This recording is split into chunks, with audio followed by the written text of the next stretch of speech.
Well, spring training begins in just weeks. Our beloved Charleston RiverDogs are gearing up for the start of a new season, but they are also joining forces once again with Charleston County Schools. Here to share more on their Reading Around the Bases initiative is our friend Ben Abzug, Senior Vice President for the RiverDogs. Great to have you back. Thanks for having us. Congratulations on your new title. Thank you. We're excited to roll, starting to get back hopefully to normalcy in what's been a really tough 2 years in our business. So, building back up our staff to a point where we can do all the fun things that people are used to seeing at the RiverDogs. So this is really good to hear. My change is a piece of that. Yeah, well, this is a good thing to hear because, of course, it's amazing how you survived the pandemic when no one was able to come to see a baseball game, and then it slowly started to build back up again. So are you seeing 2022 really kind of as the start to things getting back to normal? Yes. Right? Yes.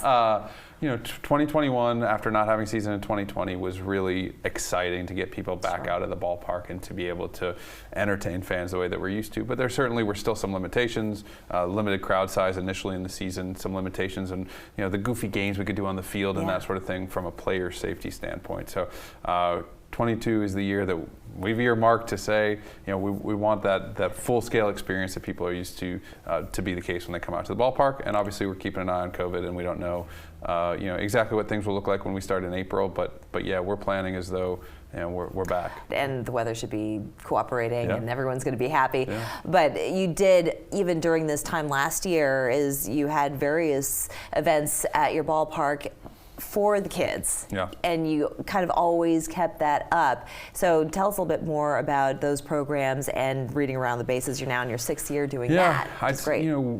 We have several causes that are really important to us at the RiverDogs. One is literacy and early childhood education. We've had several great partners, but specifically the Charleston County School District has been a tremendous partner for us to allow us to enter schools and use the brand of the RiverDogs, which kids associate with fun, and Charlie the mascot, and really bring reading to them through that vessel. And it's been a really positive program. Chris Singleton and our community team leads that effort for us, and it's fun for our staff. We go out and we read to second grade classes, and I think this year about 25 schools, and we go and we share the excitement that we love to read, that Charlie loves to read, and it really, I think, makes it palatable for the kids, makes it digestible for the kids, and then that rolls into a reading program for the rest of the school year in those schools where the kids are encouraged to read more and more pages and get prizes, including opportunities to come out for free to come to RiverDogs games. And it's one of the most impactful and frankly one of the more fun programs that we do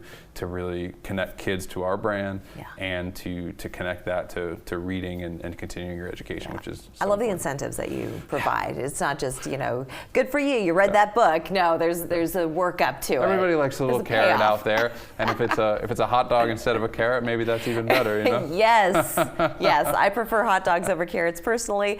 Well, that's wonderful. And going back to the team, you've made your picks. You're continuing to make your picks. You're filling up your roster at this point.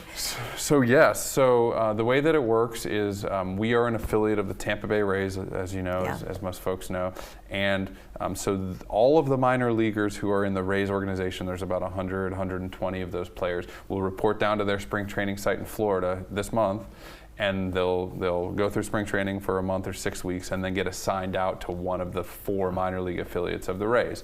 So the guys kind of have that month down there to show out, and they want to be moving up to the higher levels of minor league baseball. But the RiverDogs are actually the lowest of 4 levels. And we've often heard feedback that although with the biggest heart, yes, but we've often heard feedback that although it might be better career-wise for a player to be placed at a higher level than us, they love coming to Charleston.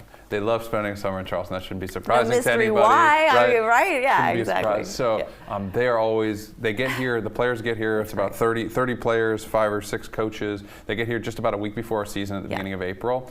And they are always so energetic to be here, so excited to be here, and it's fun. It's generally a whole new crop of players that we get to know. We try to introduce them to our fans by it's exciting creating for the content. fans. They see new, fresh faces. Right. I think it's great. And they come from all over the world, right? That's right. Spanish-speaking Latin America, all over the U.S. and we've had Korean players, Japanese players. It's really cool to see them all come here, come to Charleston, be Very welcomed by this effort. community. And for a lot of them, because we are on the lower levels of minor league baseball, for a lot of them, it's really the first time that they've played in front of a really big crowd. So when people come out and support us on that opening weekend, and especially opening night when we typically have a huge crowd, I mean, the players are really affected by that, and they really notice that. We hear, oh my God, like what a crazy great crowd we had. Well, doesn't that speak to Southern hospitality? I mean, that's what we're all about here. For sure. Ben, I want to thank you so much, and we're going to be looking forward to April. Thank Very you. excited. Yeah. We'll have you back, and we'll talk a little bit more about Sounds good. some of the April events 8th, opening day. Excellent. We're back after this.